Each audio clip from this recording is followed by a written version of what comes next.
بسم اللہ الرحمن الرحیم۔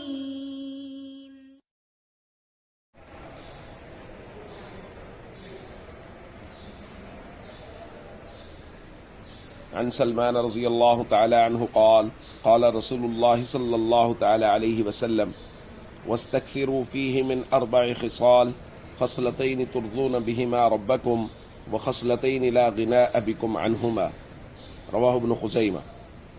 نبی کریم صلی اللہ علیہ وسلم نے ارشاد فرمایا، رمضان المبارک میں 4 کام کثرت سے کیا کرو، 2 کام ان میں سے ایسے ہیں جن کے ذریعے سے تم اپنے رب کو راضی کرو گے، اور 2 کام ایسے ہیں جو تمہارے لیے ضروری ہیں، یعنی تم ان سے مستغنی نہیں ہو۔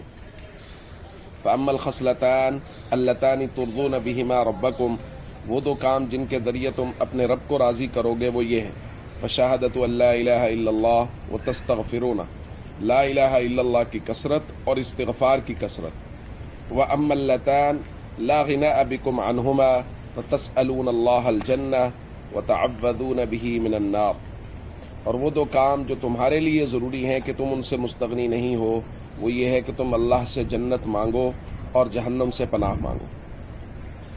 دوستو، رمضان المبارک میں اکثر لوگ یہ پوچھ رہے ہیں کہ جی کیا پڑھا کریں، کون سا ورد ہے جو کثرت سے کیا کریں؟